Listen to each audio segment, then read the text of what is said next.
Howdy, this is the Views from the Schott Podcast. I'm your host, your one and only host, Tim Miller, and today it is Saturday, January 10th, 2026, and I wish you a very, very, very happy Houseplant Appreciation Day. Today's show breaks down Ohio State versus Washington.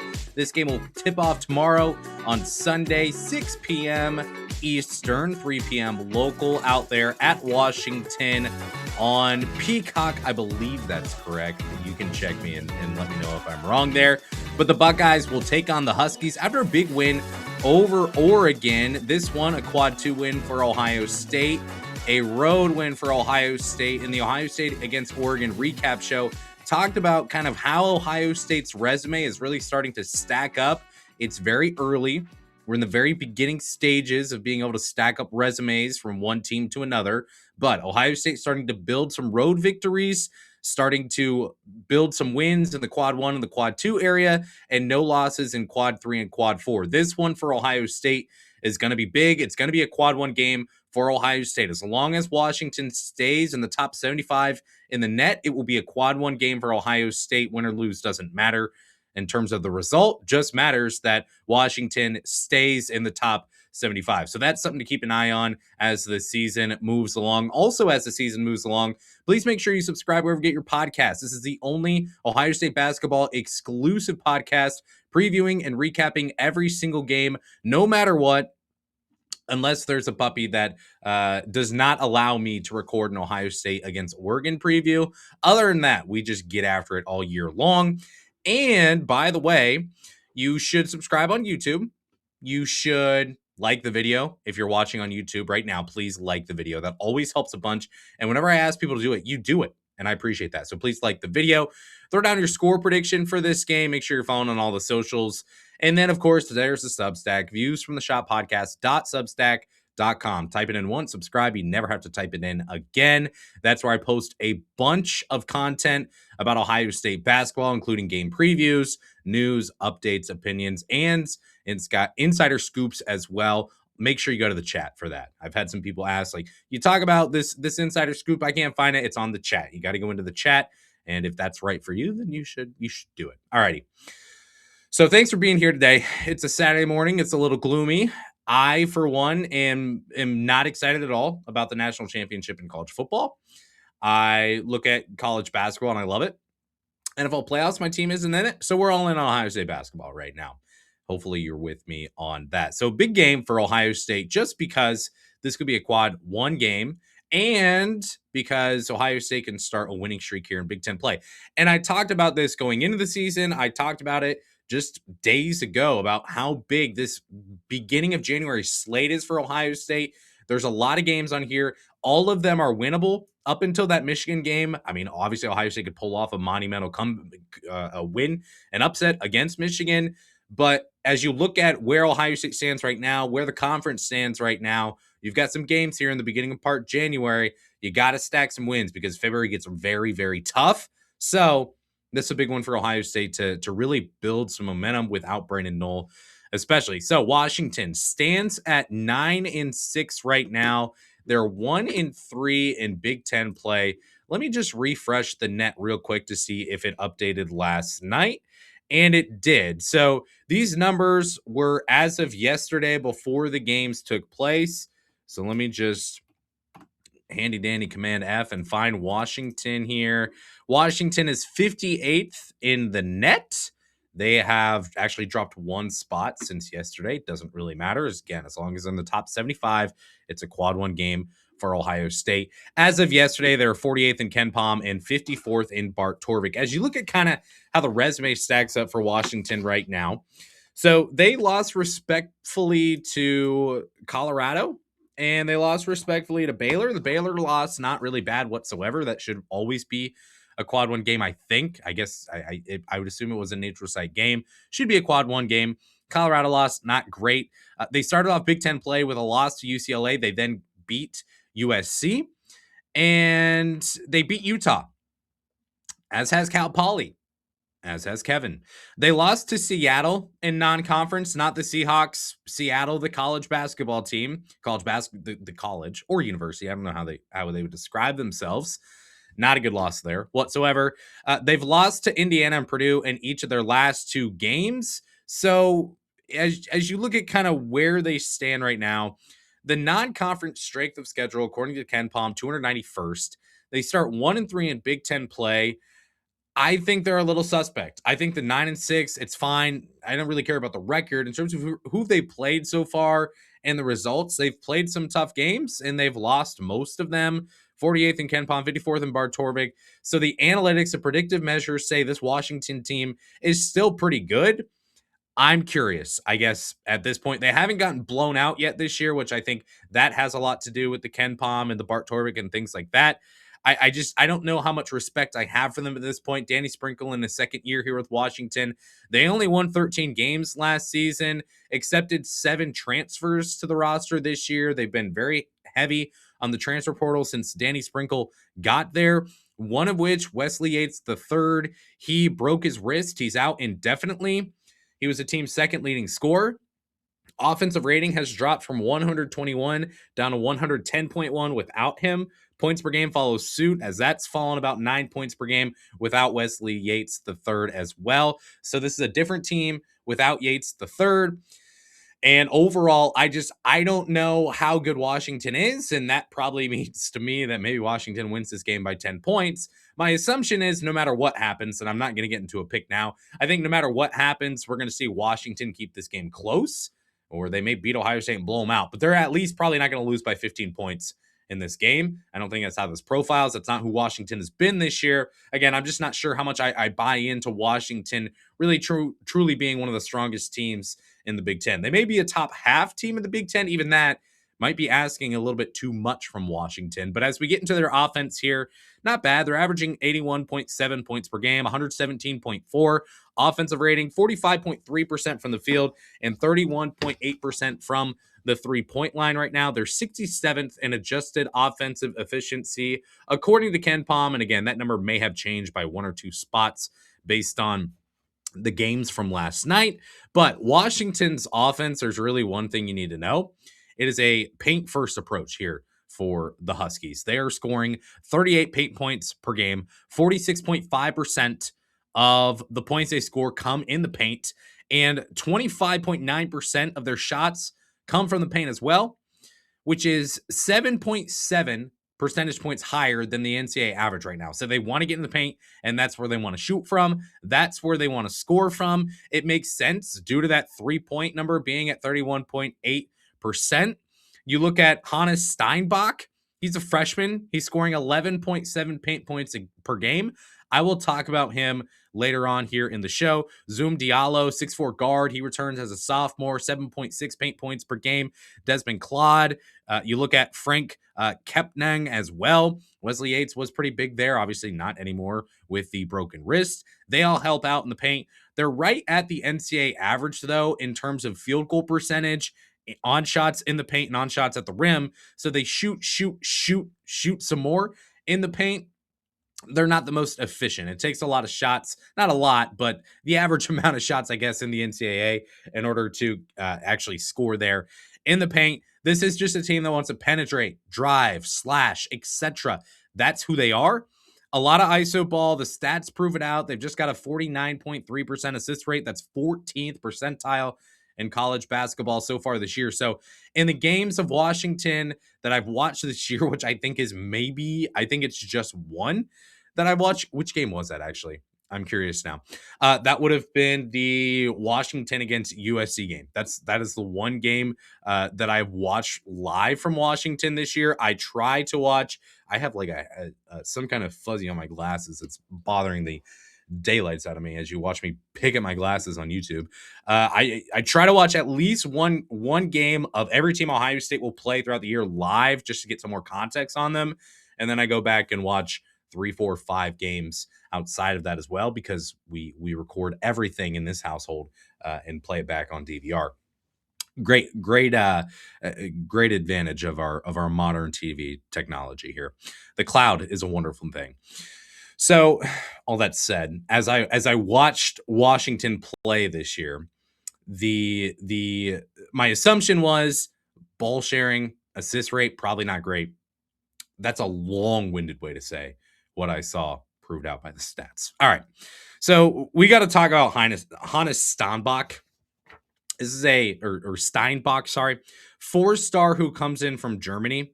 He's scoring 18.2 points per game, 11.2 rebounds per game, 59.5% from the field, which is a little low for a 7-footer. I think he's 6'11", but whatever.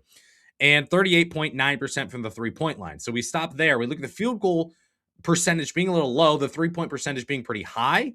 You give him the excuse there because he's actually taking more shots from deep, which is always going to bring your field goal percentage down, but it doesn't make it any less impressive because you're taking those three-point shots. So against Purdue, he scored 17 points. Against Indiana, he scored 20 points. On Utah, he dropped 17 on Purdue, 20 on Indiana. I think I said that correctly. He dropped 20 on Utah, 24 on USC, and 29 on UCLA. Those are the most recent power conference teams that Washington has played. All of those games, obviously very successful. He's been a model of consistency now that he's really adjusted to American college basketball coming over from Germany. He's constantly at the free throw line as well. He's averaging 6 free throw attempts per game, drawing an insane 5.8 fouls per game. That is a lot. So something that you're going to have to keep an eye on, where Christoph Tilly got into some foul trouble very early against Oregon, and he's had a tendency to get into foul trouble at times this year. That's something to keep an eye on in this one. He's 76.4% from the free throw line. So just overall, just efficient wherever he's taking his shots. He does a great job showing and sealing when he gets down to the paint. At the same time, he's the team's best three-point shooter, so highly versatile there. He moves like a guard with the ball in his hands. He can step through. He can create space. He can get through traffic, dribbling the ball and go up and score with a layup. He runs in transition, makes himself available as well in transition, which is huge for Washington. He does it all at this point. He's a really, really good player. He's a little lighter, but because he's a little lighter, he plays very fleet-footed. So this is far and away the best player on Washington. I sent some additional just a note in the paid Substack last night. This is going to be an NBA player, probably next year. Like this guy's really, really good. So he's going to be a handful for Christoph Tilly, Amari Bynum if he's on him, and Ivan Nagamon. This gives me nightmares at this point, thinking about him trying to guard Steinbach at the 3-point line, for example, because I think he's going to cook and he's going to win that matchup every single time. Ohio State's going to have to get some help. So he offensively is the primary player that I'm looking at here for Washington. There's 3 players who do average above or at 15 points per game. Already talked about Wesley Yates. Obviously, he's out for the year, or out indefinitely. Might be out for the year, might not. But usually when you see indefinitely, it means pretty dang long term. Zoom Diallo is your next player who's averaging 15 points per game. He's a 6'4" guard, like I said. In year 2 with Washington, 14.6 points per game. So far this season, 3.7 assists per game, so we can share the ball a little bit. 51% from the field, 37% from the three-point line. The Huskies really lean on him. They lean on Steinbach probably the most, but they lean on Diallo as well with a 25.9% usage rate. Even with the solid three-point production, though, he's not taking a lot. He's kind of stubborn to shoot from deep. 17.6% of his field goal attempts come from behind the three-point line. That's very, very low for a guard. He just loves to get in the paint and score. He'll also take a pretty high amount of shots from the mid-range. He's effective in both of those spots. So a very similar player, not in terms of the peskiness to shoot the three-point ball, but in terms of being unafraid to get into the paint, being unafraid to take mid-range shots, which are analytically seen as low percentage shots.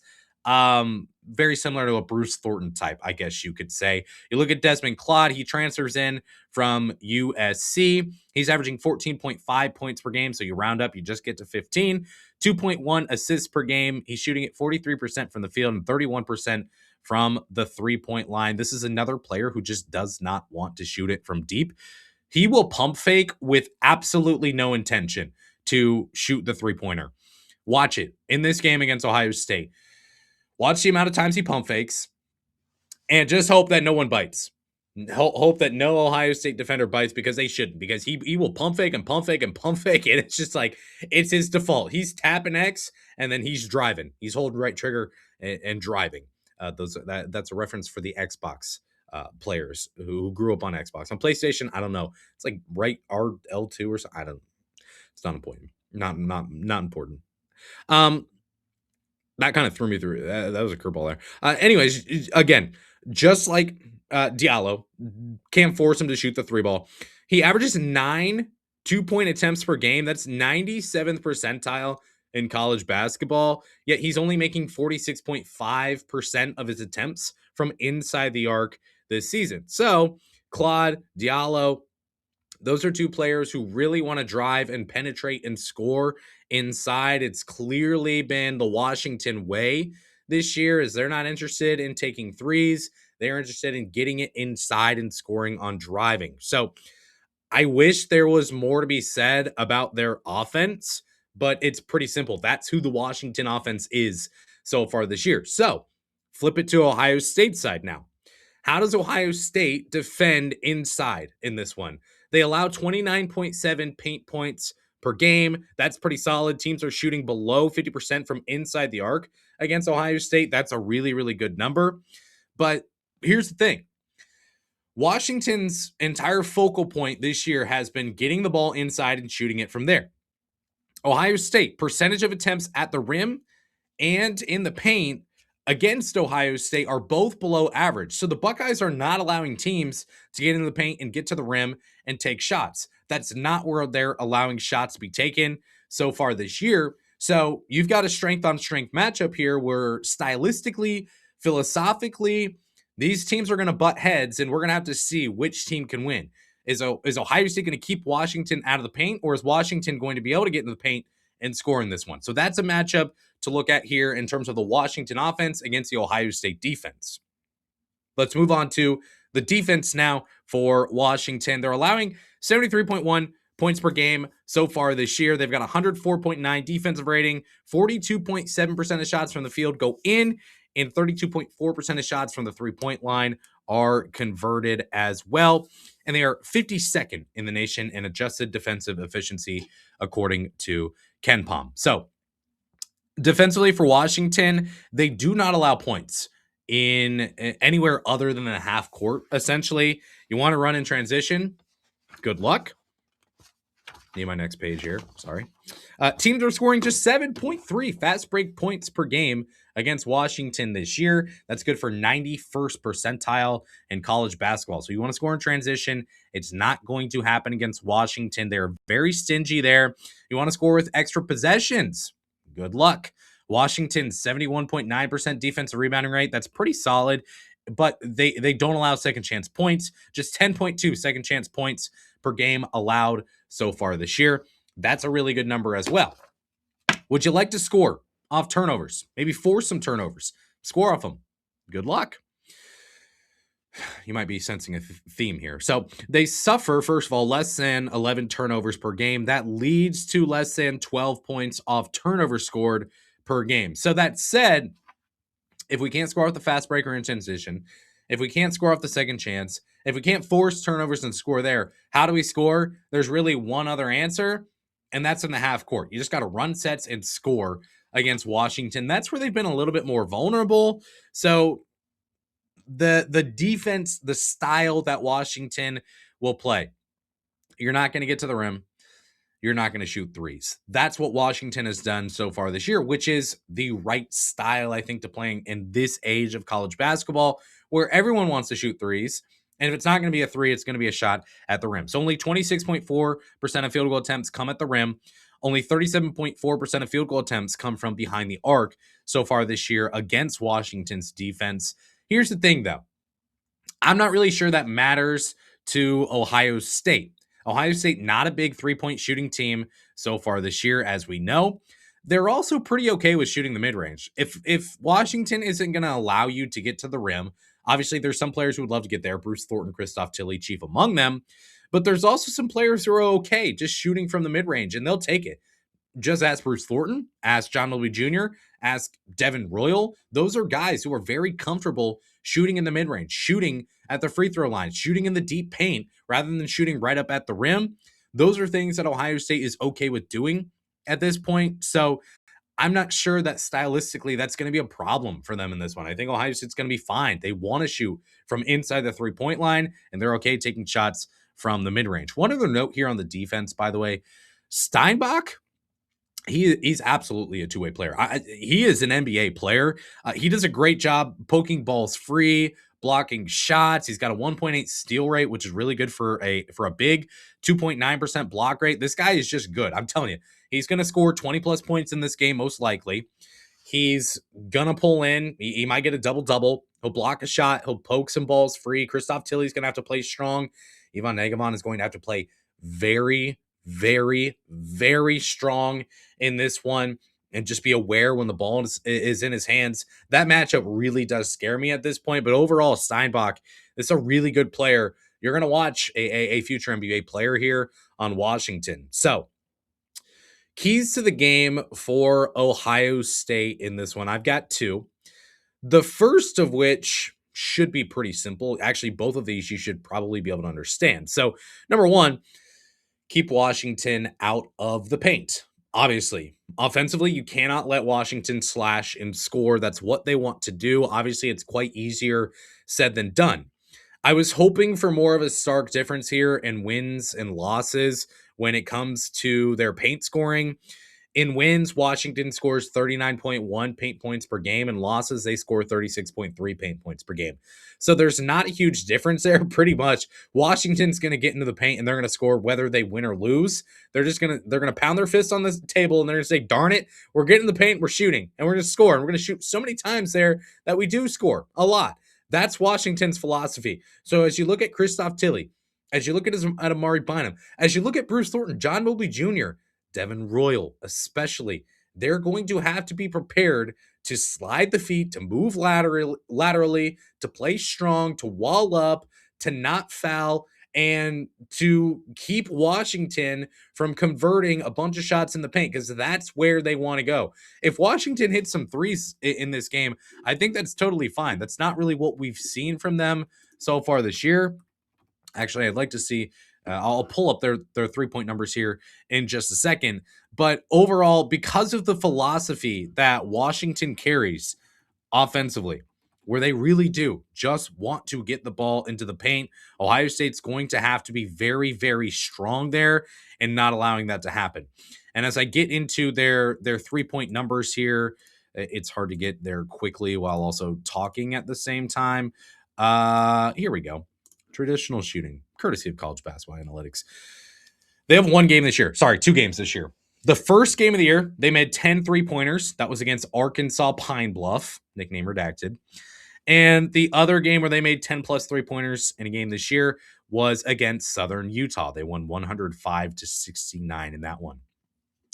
In their past 5 games, they have made 8 3-pointers against Purdue, 6 against Indiana, 3 against Utah, 5 against San Diego, and 1 3-pointer against Seattle. They were 1 of 15 in that game. So Washington has just 2 games making double-digit 3-pointers so far this year.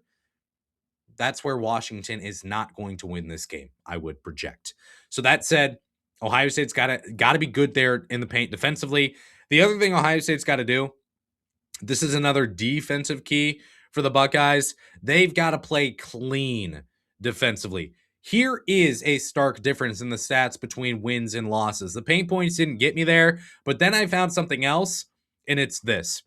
They have a 45.4% field free throw attempt rate in wins. In losses, it drops all the way down to 26.2%. This is a team that shoots 77.7% from the free throw line. So they're very good at the charity stripe. They need to get there in order to get a bunch of points. And in games with 17 plus free throws made so far this season, they are 8-2. What Ohio State cannot do is send Washington to the free throw line in this game. The Buckeyes are committing 17.4 fouls per game so far this year. That's okay. they're also allowing just a 31.8% free throw attempt rate, which is really, really solid. That's much closer to the losses number of a 26.2% free throw attempt rate for Washington, where in wins, they're at 45.4% free throw attempt rate. So Ohio State has got to keep this up in this one. Absolutely huge. You looked at the Oregon game where they picked up, I think, 11 or 12 personal fouls in the first half alone. They have got to play clean defensively. They've only had 2 games, by the way, this year where they've allowed 17 free throws made or more. One came against West Virginia. That was a double overtime game, so I don't even count that. The other was against Illinois. So Ohio State's now played, 15-ish games so far this season. Only 2 of them have they allowed that magic number for Washington that's allowed them to win. So the Buckeyes have got to keep that up. The difference is Ohio State doesn't have Brandon Knoll. And when you've got a team that wants to get in the paint and wants to draw fouls, you need strong paint players. And as you're just going to get 10, 15 minutes out of Ivan Negevon in this game, he's got to play clean. He can't foul. Same goes with Tilly. Same goes with Amari Bynum. Same goes with your guard. So those are your 2 big keys to the game in this one. Let's get into a prediction now in this one. So here's what the BIP says. The BIP has got Washington favored by 2.5. It's also got the total at 152.5. So essentially your projected score would be Washington winning 77-74, 76-74, something like that. Let me check to see if there's any numbers out on Saturday morning for this game. Not seeing anything yet on this one, but that's just be advised. That's where the BIP projects this game to go. Here's the thing with Washington. I am quite concerned about Hannes Steinbach. Just quite concerned about him. The issue is outside of him, I don't have a lot of concerns about this team. Now, as you flip it, you look at Ohio State. You could the average fan could say the exact same thing about Ohio State. Say, man, that Bruce Thornton kid, he's pretty good. But outside of Thornton, I mean, John Mobley Jr., he's up and down. Devin Royal's got some good numbers, but he has some bad moments. And Christoph Tilly, all the fans are mad at him. From an outsider's perspective, that's probably what people would say. So they would probably say, Washington fans, as they get ready for this game, they probably say, man, you know what? If we can take care of Bruce Thornton, I think we're going to be okay in this game. That's the exact same approach that I would say Ohio State would have about Washington. As Steinbach is the guy that I'm the most concerned about. Outside of that, man, if he gets 20, but no one else is scoring anything more than 12, I think Ohio State wins the game. So that said, I think that this really comes down to Ohio State's paint defense. I think it comes down to their fouling. And I think those 2 numbers are going to show if Ohio State wins this game, especially the foul numbers. If I can just unlock those 2 numbers in this game ahead of time, I think I can predict the winner pretty easily. That said, I think that Washington's defensive approach of allowing shots where Ohio State likes to take them, I think the Buckeyes will be able to score in this game. And then I think, again, defensively, because Washington has one primary player, and outside of that, they've got some other guys who can score, but they all score the same way. I don't think this is the hardest team to defend for Ohio State. So, look, I get it. I mean, right now, as you look at Ken Pom, Washington 48th, Ohio State 36. Bart Torvik, again, Washington is 53rd, Ohio State is 40th. So, on a neutral court, Ohio State would be projected to win this game. With the home court baked in for Washington, that's where we're seeing from the BIP at least, Washington being favored. Maybe Ohio State is favored in this game when the number comes out. I don't know. Maybe the BIP will be wrong. Typically, it's not been wrong on Ohio State so far this year. Even in the net, Ohio State's up to 37th now. Washington down at 58th. Look, here's what I will say. You got the time change. You've got the home court advantage for Washington. Ohio State, this is normal for them. This is normal. They're going to play at 6 o'clock on a Sunday. They've been living in the West Coast since Wednesday, I think it was. It was either Tuesday or Wednesday. When did Ohio State last play? Monday. So they flew out on Tuesday night. They flew to Oregon on Tuesday night. They've been living on the West Coast for a while now, to the point that this time change doesn't mean anything to them. This is going to be normal. So I think that point helps Ohio State as well, where it did scare me against Oregon being a 10:30 game and you're still adjusting to the time change a little bit. This one, that doesn't affect me all that much. And you may say, why does it matter? It does. Trust me, it does. So look, all that said, I feel good about Ohio State winning this game. I'm going to pick Ohio State to win, even if they're the underdog. I don't care what the sports books say. I think Ohio State matches up well enough against Washington to pick up a win in this one. By the way, if Ohio State does win this game, this would be their fourth road win, and it would be their fourth win in Big Ten play. They'd move to 12-4. They'd move to 4-2 in the Big Ten. They would have 4 road wins. They would already be qualified for the NCAA tournament with those 4 road wins. They wouldn't need to win another road game for the rest of the season, and they still have to go to Penn State. So, I mean, not to throw Penn State under the bus for no reason, but they got to go to Penn State. They got to go to Minnesota as well. The Maryland game is at home. Maryland, if that were away, that would be great.